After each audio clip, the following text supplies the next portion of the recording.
Hello everyone, in this video I'm going to recreate the RocksLab models that I did or posted in YouTube Shorts and in my socials.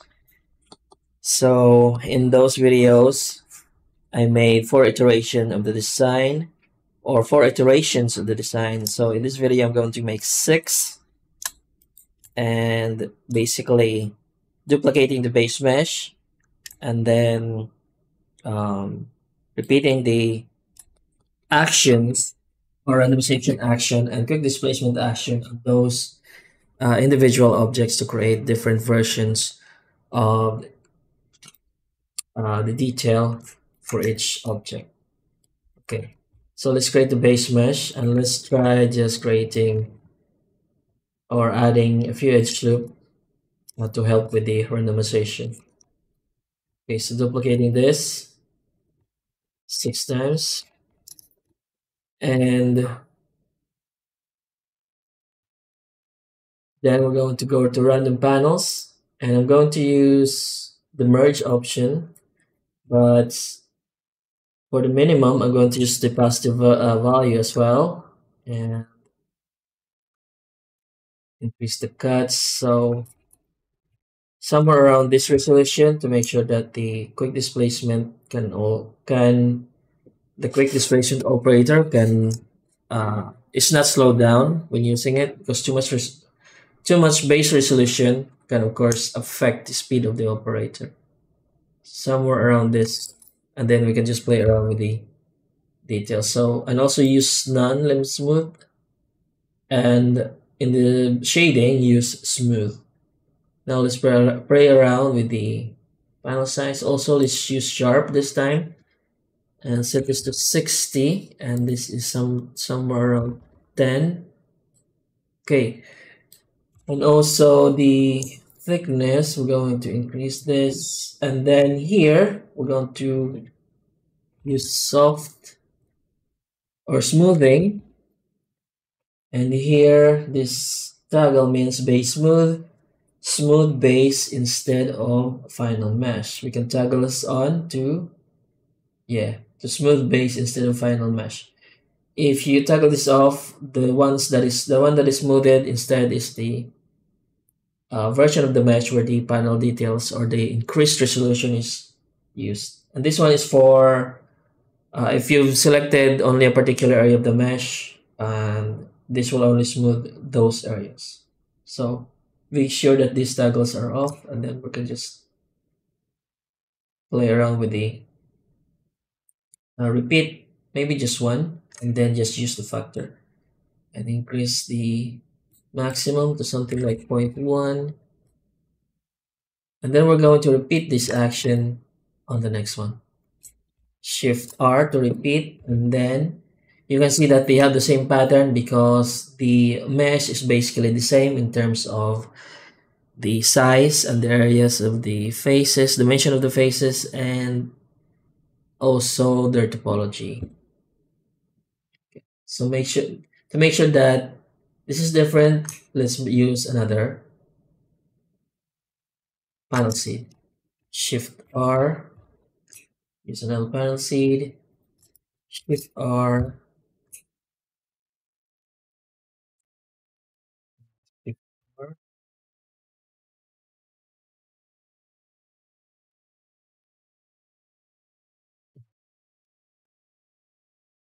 Okay, now we're going to use the quick displacement operator. You can find it in utility, and this is a destructive operation, meaning that the source mesh will be modified. So operators use this one here, and we're going to edit the result. Okay, pre-smooth and post-smooth. The one that you have is pre-smooth by the making of this video, and in the next update you will have post-smooth.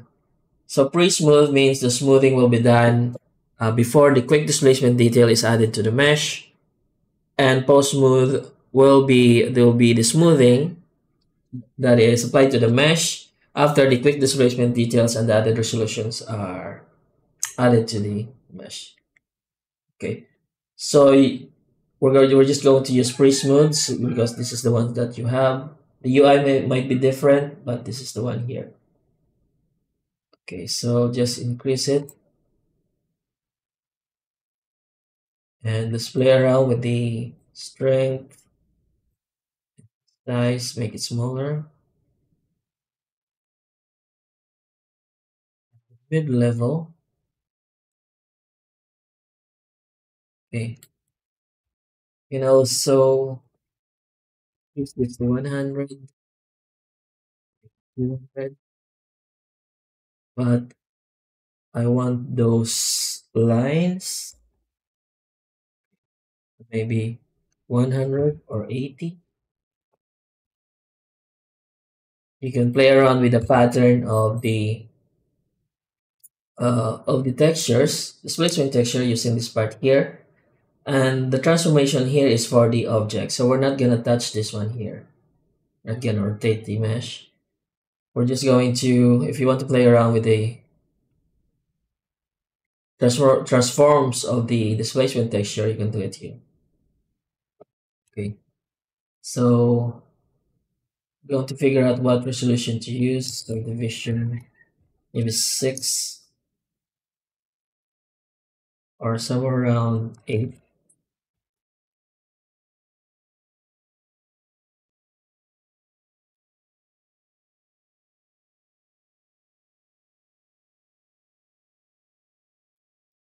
120, 150.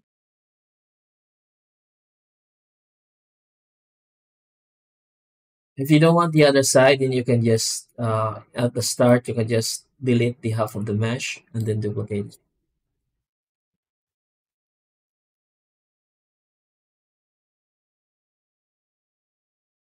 You can also play around with the UV, with the noise basis or use textures using this one here.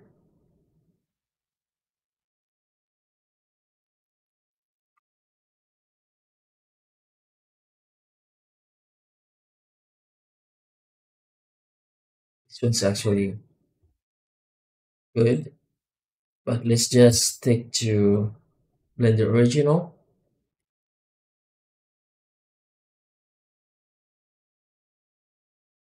Nice is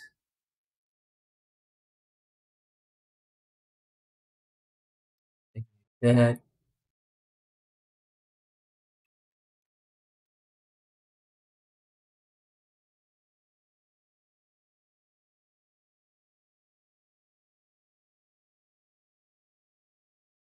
Okay. The lineup has disappeared. 250. Okay. Or 200.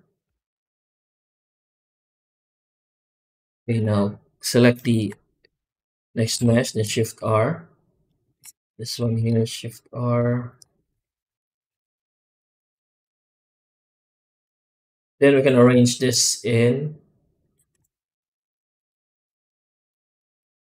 a tile. But first, rotate this minus 90 degrees, then apply the rotation, and then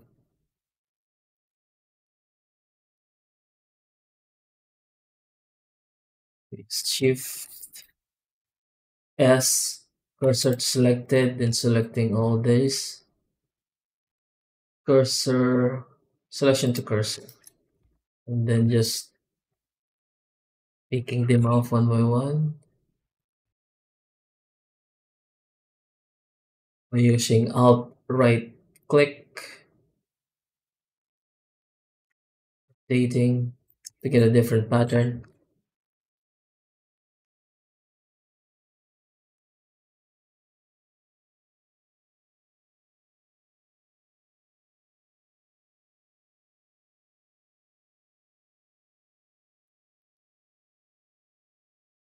Cursor selected and cursor.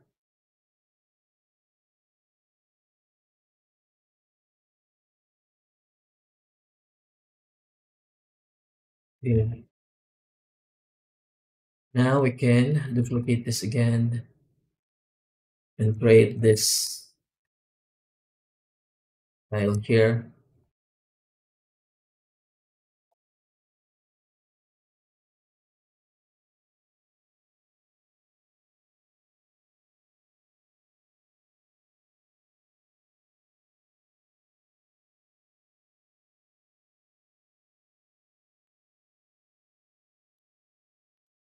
And you can also bake this using plain object. Now all we need to do is add a texture.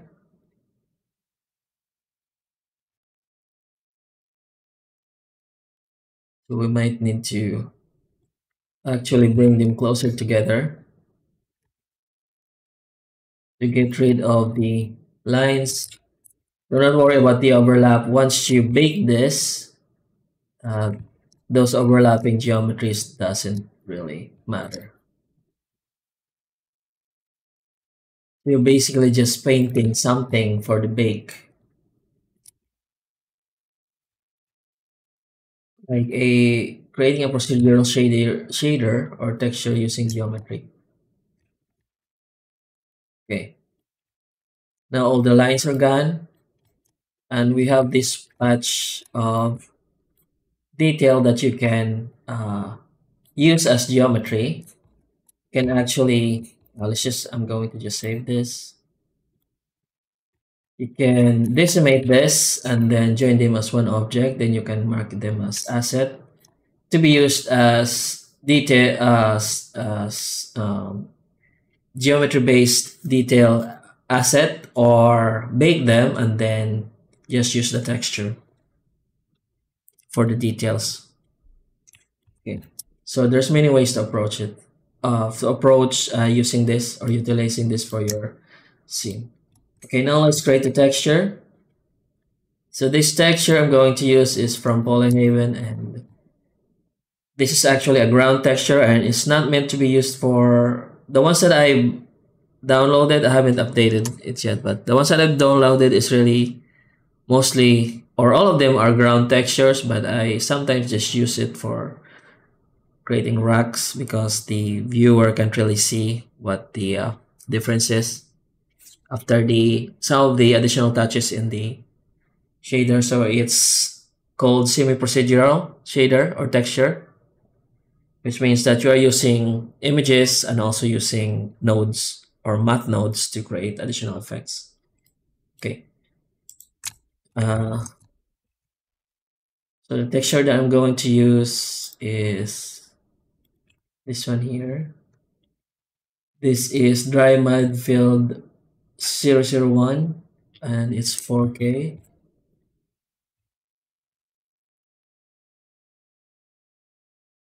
Okay. I need to copy this on the rest of the objects. 50 materials, assign material.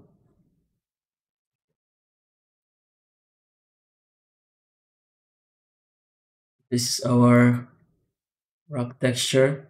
Should be using UV, but the UV is stretched, so let's just use object. Okay, so it doesn't matter. The only thing that matters is the look of the textures. Doesn't matter if you're using UV or the object. Mapping. And let's just, there we go. Cycle through the HDRI to find some sharp lightning with lightning with its sharp shadows. Okay,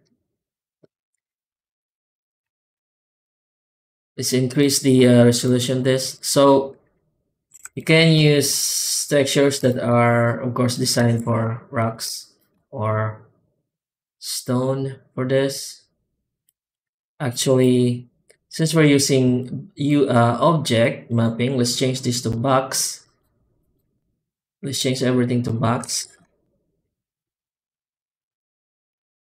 Because flat projection is for UVs.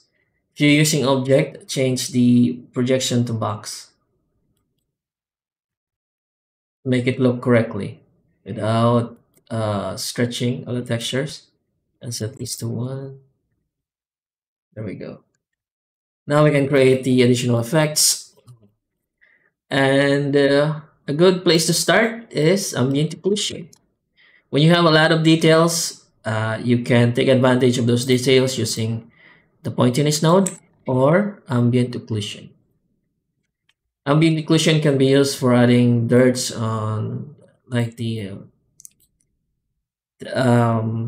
crevices of your models. Input in the color, let's use color mix node, and let's try add, plug the AO here, set the factor to 1, and converter, color ramp.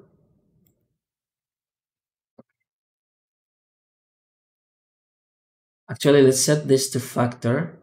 Oh, yeah, we're using add, so let's just use it in B.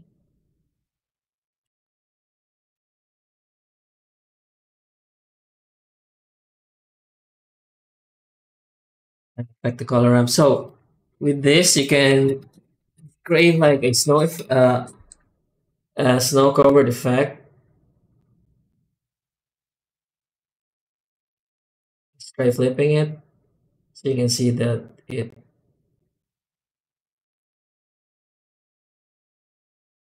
AO is affecting uh, the crevices of the model instead. The or the not the crevices, the valleys of the model instead. So if you reverse this, it affects the peaks of the detail, and with that flip, it the A originates from the valleys. Then we can change the color from here.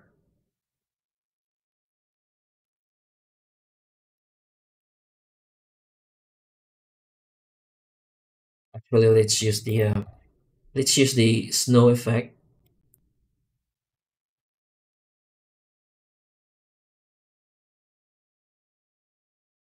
And I'm going to add a water. Shift G, select everything, insert selected, and add a plane. So if you've noticed on the video from my the one I posted, there's a bit of there's a water in there. This is our water.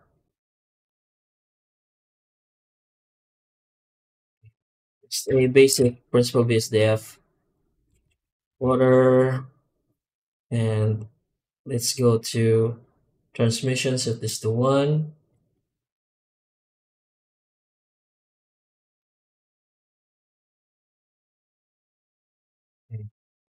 And roughness something like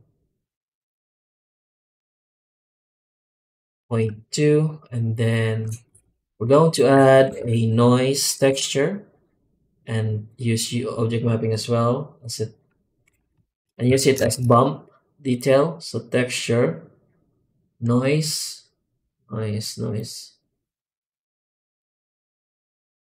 and use the factor, and then in vector use bump, set this to height. Let's just start at strength 1 to better gauge the effect. Then after we get the right effect or the right texture settings, we're going to lower down the strength. Okay, something like 10 for the scale. Detail is 6 or 4.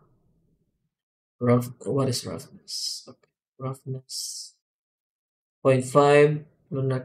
Lunacrity.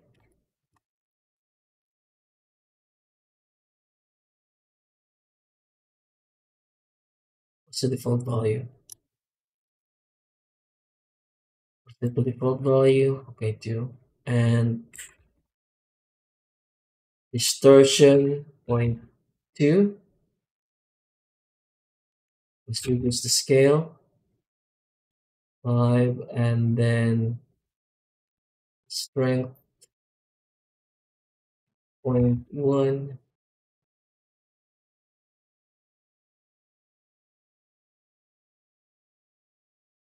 Okay, we have our water. Just a simple texture.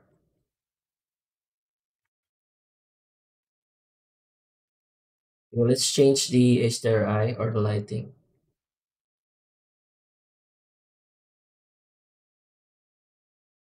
Get a better view of the shader that we're using.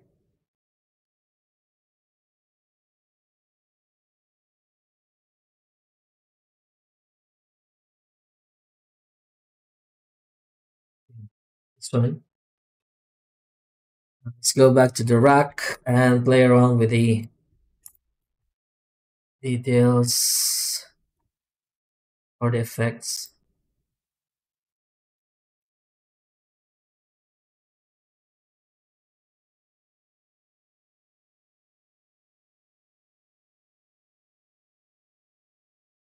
Can affect the color of the texture before adding the snow cap or the snow effect.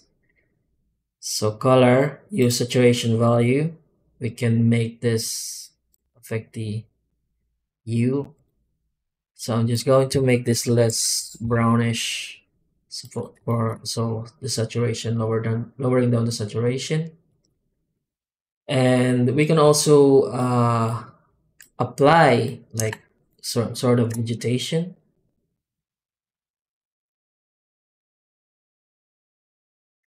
We need like grass texture for that. But still, you would still be but still you would be using like AO to of course apply that effect.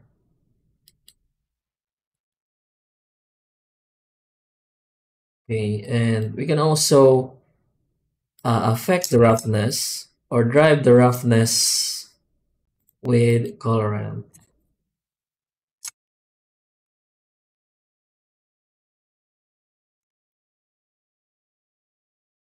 Make it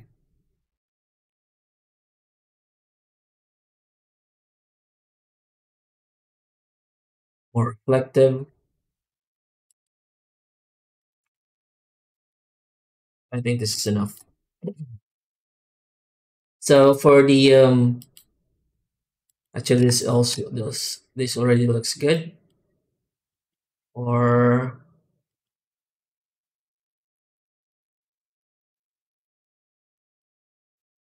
let's see the water.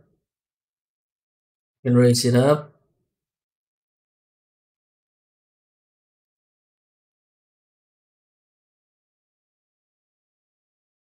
So the noise texture is really a cheap way to create this effect without using any modifiers. Okay, so this is our. This could serve as like a uh, part of a swamp or a river that's shallow.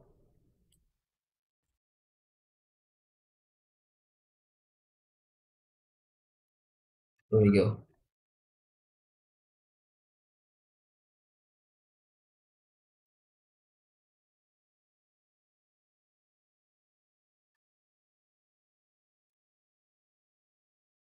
Okay, so we can add more to this by using uh, by duplicating this and creating another set of color.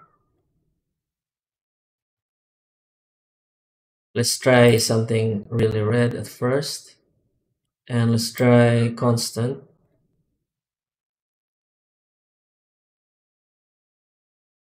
and let's try flipping color around. So basically originates on the valleys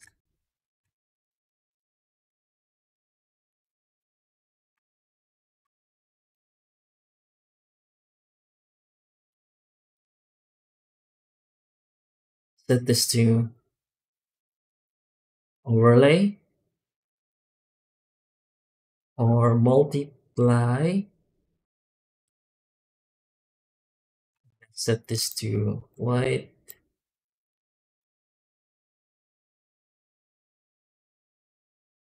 So basically makes the, it's kind of like a gradient coming from, that makes the lower part darker, like it's kind of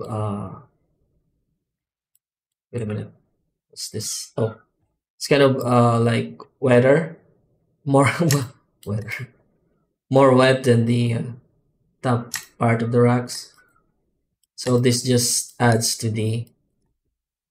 more to the realism of our rock model.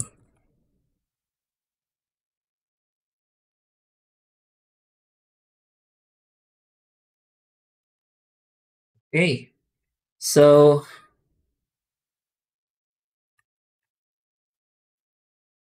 this is close distance.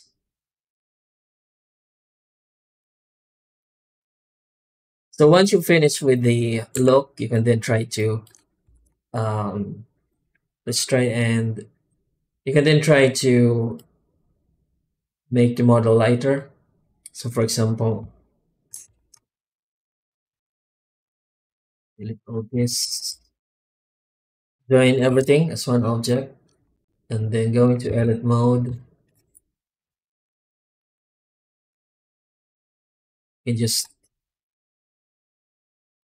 go to wireframe and box select the path, go to face mode, number three, and face select mode, go number three and XF to select all the faces. Now we get rid of the lower part, which we don't need.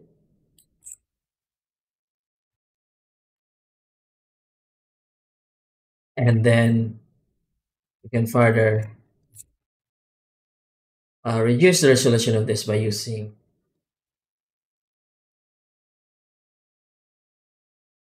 decimate. But we need to keep the overall shape. So let's try something like 0.1 or the details, most of the details.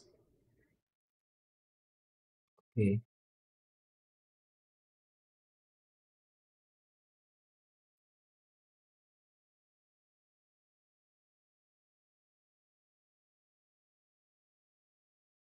Something like 0.25. Okay. So the details are mostly there, but the rocks started to look more polygonal without the decimate. And with decimate,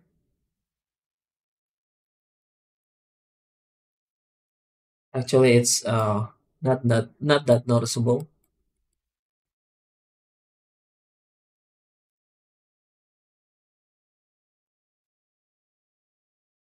Okay, so you can apply this by using Control A, or you can use this one here. Where do you, yeah, or hovering the mouse over the modifier and pressing Control A.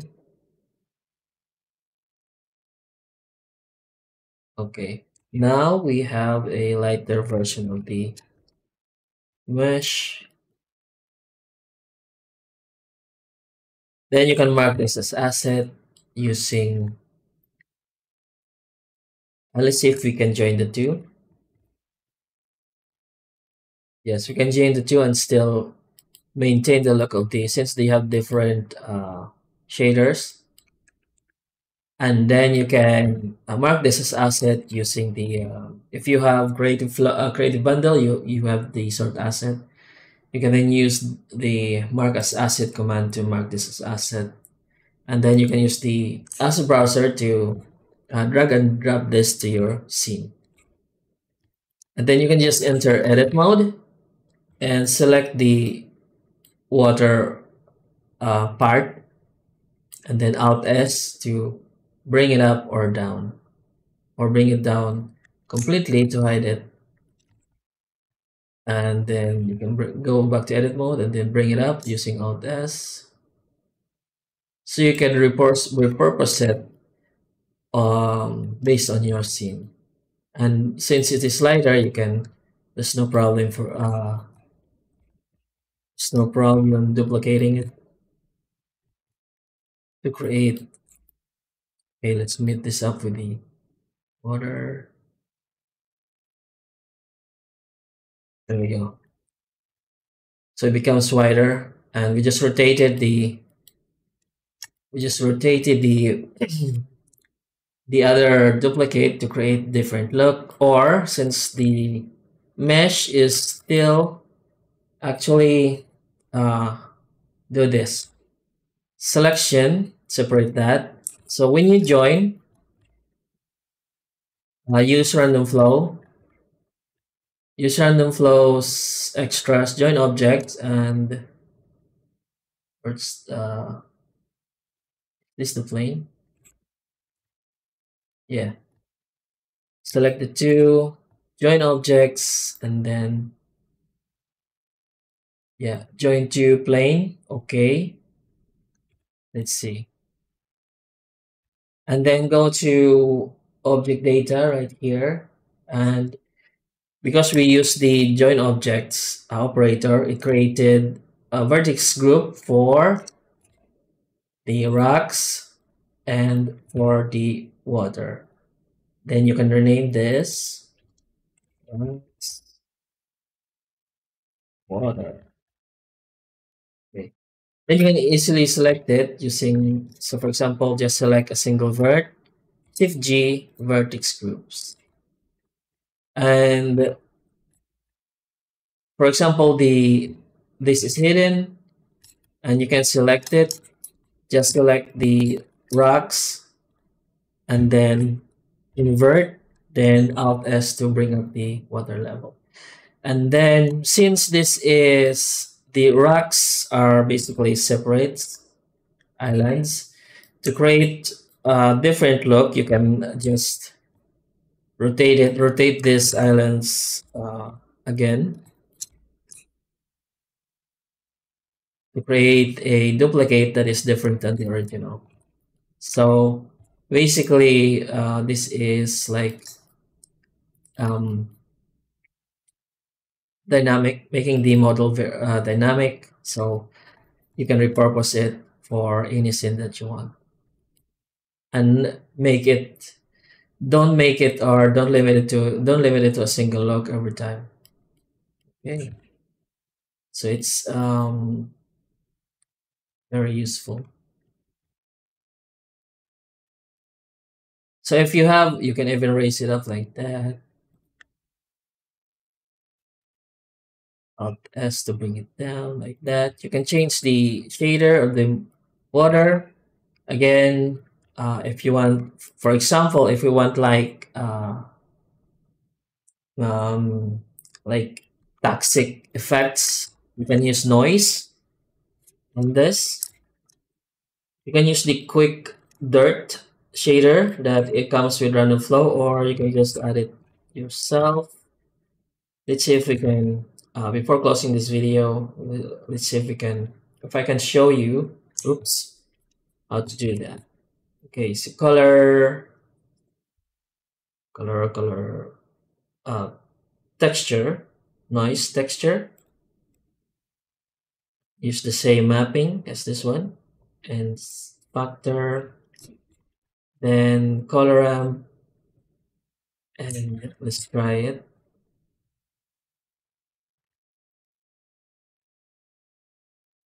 Two,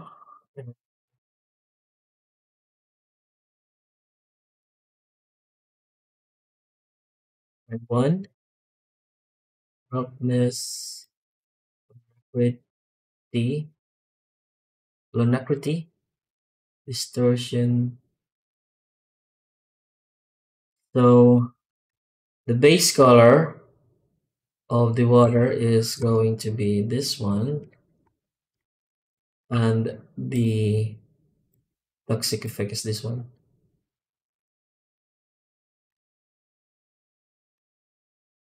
Let's see if we can bring the greenish part,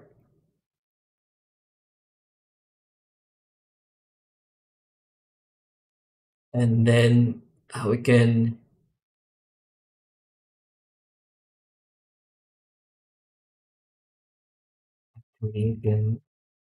color mix color factor, and this is green.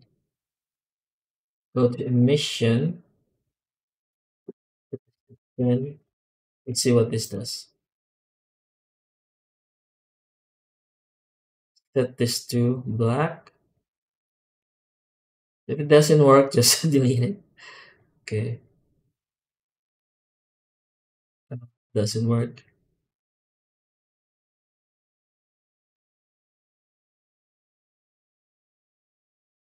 Wait.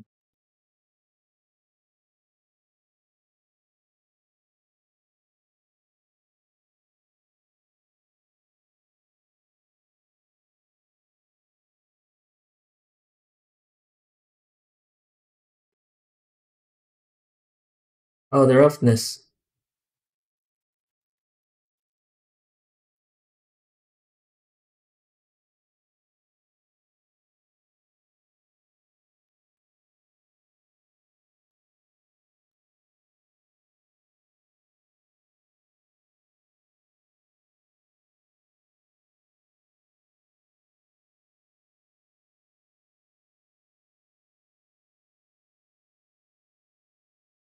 There we go.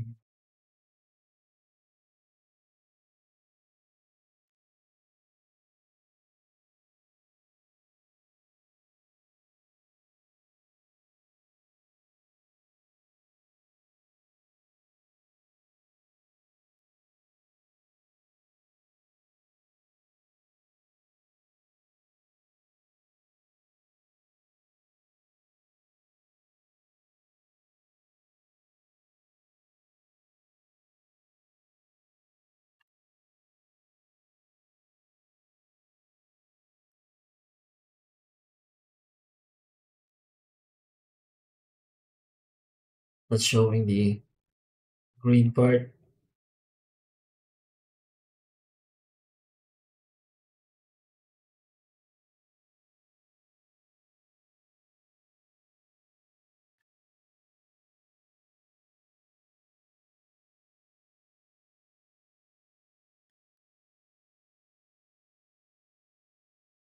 Let's try constant.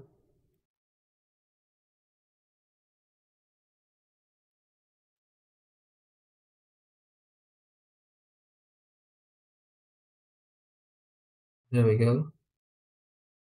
Let's start.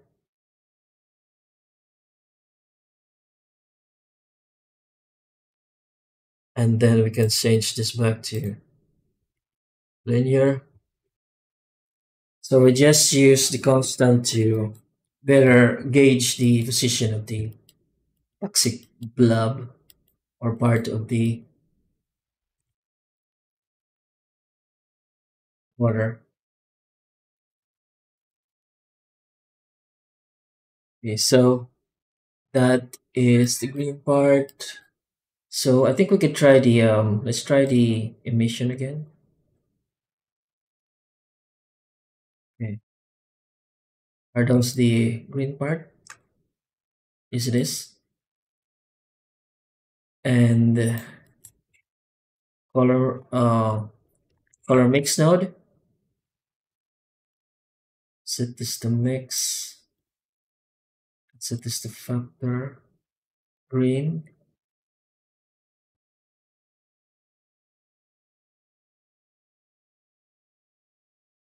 You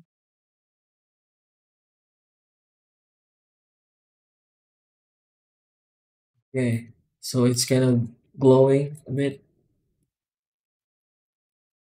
And then we can control the intensity right here. Probably change this to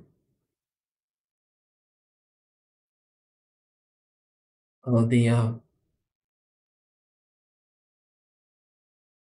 color of the. Maybe we could use No saturation here. Okay. Just drive the color using the emission.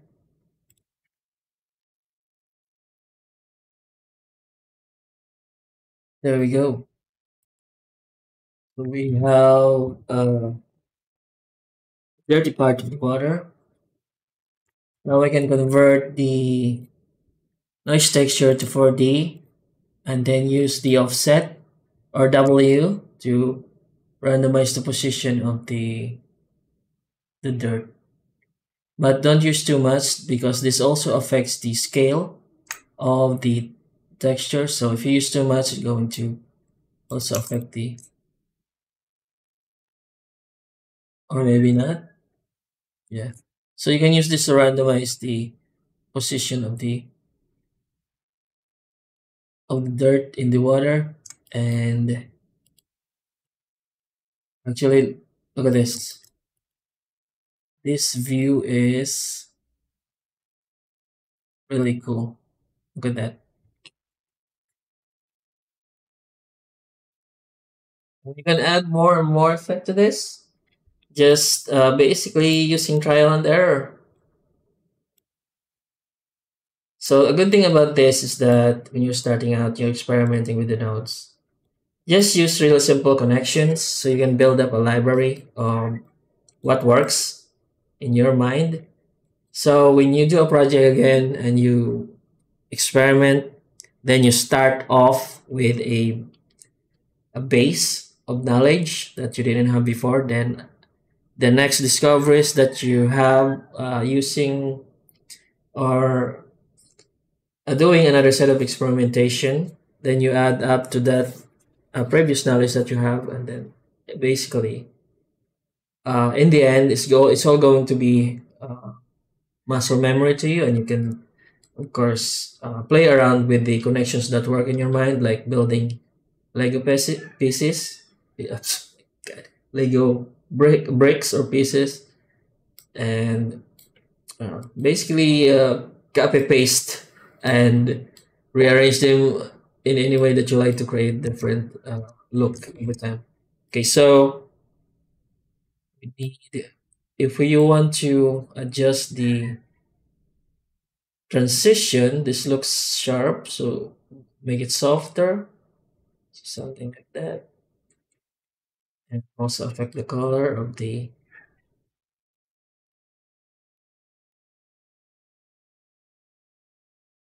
dirt in the water, something like this. All right, there you have it. Rock slab plus creating, making it modular, and also adding water effects.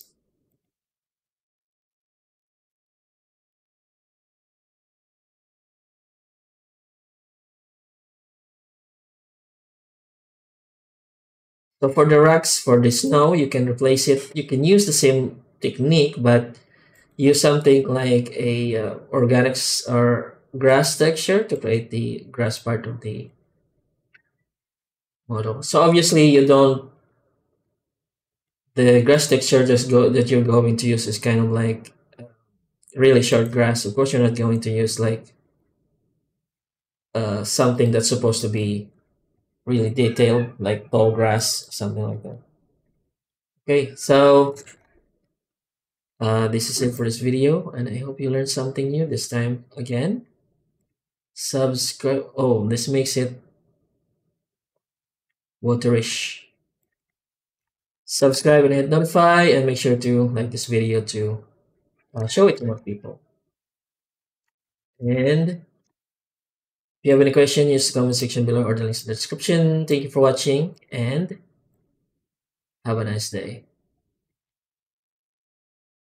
It's really good.